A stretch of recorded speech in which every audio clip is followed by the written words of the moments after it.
Especially you, Paul. And you, Vic. Go ahead. All right, we'll roll. This is your show. Dave, for you guys, I'm sure there had to be even a little bit of surprise that Tyree was there, and I mean, it didn't take you long to pull the trigger on that. Would you just talk through that process and maybe kind of a little bit of an early Christmas present? Yeah, definitely we're excited that he was there. Wasn't, going into it, weren't sure whether he was going to be there or not. We had our group of players that we liked in that area. But I think the magic number for us as we went in were how many quarterbacks were going to be taken and, who that was going to push down the board. And so, very excited when we saw that he was still there and excited to have him. Was it a challenging evaluation because of the foot injury, or did that come into play at all? And I know you guys brought him here for the top 30. Were you able to kind of get things squared away on that visit? Yeah, I mean, all those things, you have to take all those things into consideration, as we've talked about before, whether it's the play on the field, character, injuries, all those different types of things. And so ultimately we had him here. We felt comfortable with where he is medically and things of that nature. And so it made sense for us. It wasn't something that ultimately, if it was something that was going to keep us from doing it, obviously we wouldn't have done that. We have players that aren't on the board for medical reasons, and we go through a long process of the medical stuff. Our doctors, there's the combine rechecks, then we did our own medical stuff when he was here, and felt comfortable with it. Sounded like that visit made a big impact on him. So just beyond medically, what was it like having him in the building, and how did that impact you guys' thoughts on him? Yeah, it definitely had a big impact when we were able to bring guys in for 30 visits. It's you have more of an unlimited time to be able to dig on the player, and so I'm not going to get into all the things that we do on 30 visits, but I would tell you that they're very thorough, and we have a very, very strong understanding of where the player is medically, personally, and I would say just from a football intelligence standpoint. So to be able to get him here and go through that process definitely made it a more comfortable situation for us. I'll add to that as well.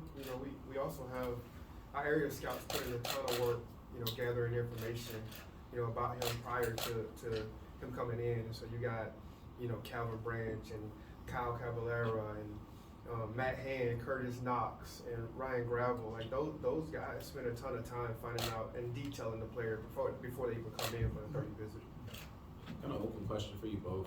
You guys are pretty heavily invested in the edge rusher position already between Chandler Jones and Max Crosby being on the roster. What about Tyree Wilson in particular? Made you feel comfortable investing in that position even more? You're in a pretty good More the position. merrier. Just his ability to disrupt. I think like we've talked about it before. Like we want to be able to eventually develop over time here a front that's able to come in waves. And you're able to keep guys fresh, and you'll be able to. I think that's important in this day and age too, because especially we have quarterbacks that run around. Like Herbert can move around, Russell Wilson moves around, Pat, he can move around in his own way, and so being able to have some guys that can pressure the quarterback, disrupt the pocket, and have more guys that can do that in phases, if you will, I think is valuable. The other thing I would add is we thought that he was extremely versatile. So this is a guy who played all across the front. So you can line up with Max and Chan, and this guy can still find a role to help us rush the quarterback. He's even seen dropping in some clips, so we were excited about that as well. This is a question for both of you guys. You talk about versatility. I seen him line up as a six technique, covering up the tight end. Can you just talk about that with his arm length and how that can help the defense on the second level?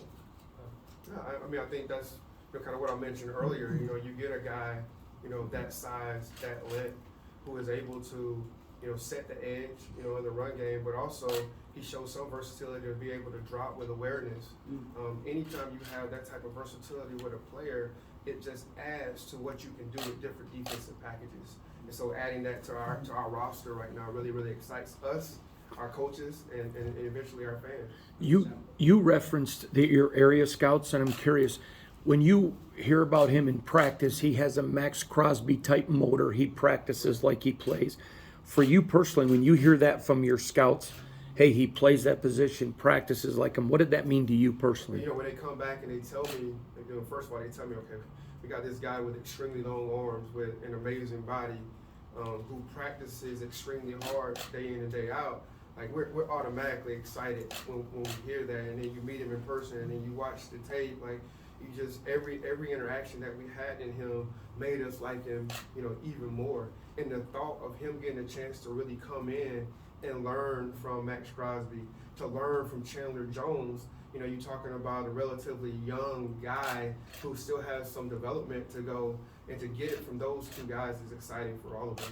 You For talk about both. having some development ahead of him. They talk about draft prospects a lot in terms of like, do they have a high ceiling, or are they more like a safe type of pick? Where would you place him in that spectrum?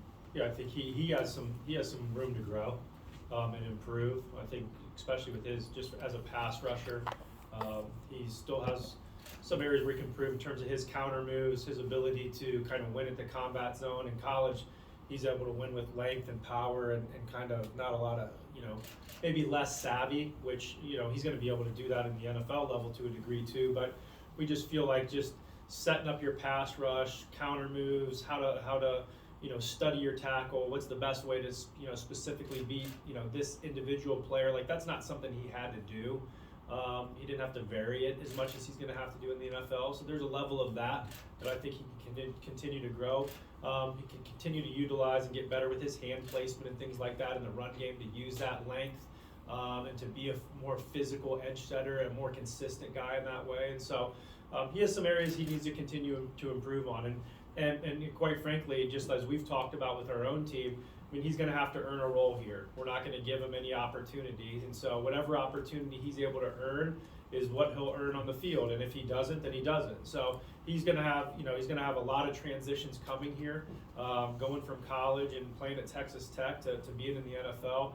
There's a lot of things that he's going to need to continue to grow at on the field and off the field. And we believe that he can do that. That's why we took him, but he still has a long way to go. And I would just add to that, like any of these guys that are drafted in the first round have a development to go before they're productive players in this league. That's just the reality of it. Our young players on our roster right now are still developing and still growing. And so, it's, do you have the mental capacity, the want to, and the mindset to achieve, what your ability is actually. And so we believe that, through our interactions with him through the process. What was the reaction in the war room when the Cardinals traded up to get Paris Johnson? What was going on in terms of your guys' reaction when that happened? Yeah, I mean, it wasn't really much of a reaction in terms of one way or another. Like, again, we had a group of players there that we were going to be comfortable picking.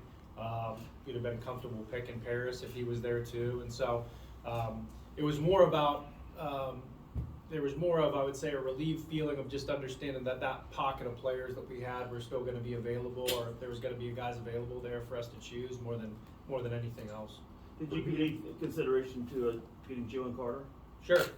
Yep, he was part of that group too, and ultimately we felt like the guy we chose was the best fit for us. For both of you guys, I know it's the end of a long day and process, but there's a lot of players, it seems, that are still there and available. How excited are you to get right back at it tomorrow and dig back into this? Extremely excited, right? You got an opportunity. It's the culmination of all the work that these guys have been putting in, and all of us have been putting in for nearly a year now. And so to get an opportunity, get some rest tonight, come back in bright and early, reassess where we are, and the players that are available, and confident in the work that we've put in, we're going to be able to add some more players that, will have a chance to be, quality Raiders in the future. Were you guys surprised at how the board fell? It looks like there's a lot of surprises, a lot of smoke screens came out late in this draft process. What are your thoughts on the way the draft has fallen so far? Really, to be honest, no. It pretty much fell the way that we thought it was going to fall. I mean, there's a couple surprises here and there, but for the most part, the names peeled off pretty much in the order that we had them on the board for a lot of our own evaluations. Again, there were some that were different, but for the most part, it fell pretty much how we thought it was going to fall. I'm not sure if one of you or both of you. Met him for the first time and talked with him and interviewed him, and just what would be the impressions when you walked away from him, or when he walked away from you? What kind of impressions did he leave upon you as a person? On Tyree, yeah. On Tyree. Yeah. Humble, someone that's, I'd say, a willing learner, someone that was open to continue, talked about needing to get better, talked about wanting to get better, showed a passion for football. His size stands out. I mean, this is a big man, long arms, athletic build, and so, physically that stood out, and those were the things that stood out him as a person, which are things that we want. We want guys that have a growth mindset, guys that have a high passion for football, and guys that you want to select guys that have a drive to get better. I think that's a really important thing, and that's a really important thing that our area scouts dig on in the fall, that we ask them to put a lot of time in, is what is the football character of that player. And we felt like the things that we had found out about him in the fall matched up to when we were able to meet with them and discuss those things with them. And so, again, it was a good start. It was a good foundation for us, to start off on. There was a lot of boxes that he checked, and then we went from there, and it kept getting better.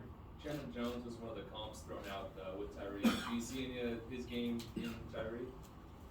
I would say, yeah, there's some Chandler Jones in there.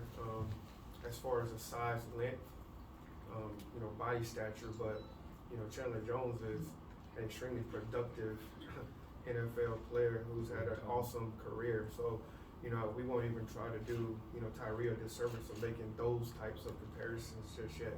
We're just hoping to get him in here soon enough to get him in a uniform.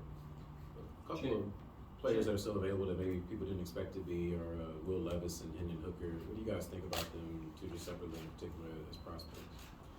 Yeah, good players, good college players. We've got to spend time with both of those young men. Good personalities, good character traits. Both of them, a little different paths, and then some similarities in terms of them transferring to different schools and things like that. And you've seen them, Hendon play in two different systems, Will more in the Kentucky system, but two good players, two good football character, and yeah, like them. We'll go two more, Paul, and then Levi. Champ, as a DB, how does Tyree help coverage? Because you always hear that old maxim about coverage helps pass rush helps coverage. How does Tyree fit into that? Typically, the best coverage is a really good pass rush. And so, I know that our secondary players are extremely excited about the possibility of what Tyree can provide for us. Me personally, as a defensive back, I would be excited when you see a guy that's 6'5", 35-inch arms, who's proven to have the ability to get to the quarterback from multiple spots. That's just an exciting possibility. It means maybe I don't have to cover as long. And in this division, you got to have some guys that can go get the quarterback. Obviously, I'm not sure if one or both of you spoke to him on the phone after you selected him. What was his demeanor and his emotion after you selected him? How'd that conversation go? He was excited. We knew from, before we even got to this point where this was a place that he wanted to play. This was an organization that he wanted to play for. He made that clear to us before we even drafted him. And so a lot of excitement. This is a huge moment for all these guys. And for Tyree, all the work that these guys have put in, and the dream of being an NFL player and then being a top 10 pick. You could hear the excitement in his voice. A lot of commotion in the background, a lot of happy family members and things of that nature. And I think you saw him get up to the stage and pick the commissioner up in the air. And, just a lot of energy, a lot of juice. I mean, he's ready to get to work, and he's ready to learn. He's ready to learn from the guys that are here. He's ready to earn his keep and, be an accountable player, be someone that develops into a leader. I think those are the things that he knows are important to us, and those are things that he values and wants to do. And so it's awesome. It's an awesome moment for us to be able to share that with all these guys that we're gonna draft over the course of the next couple of days. And it's a special feeling, and I know it's a special feeling for him. I also thought he dressed for Vegas. He's ready. His wardrobe is ready. Champ, you gonna show up tomorrow in a suit like his? Why not? Sure. Guys all set? Yeah. All right, thank you. Thank you.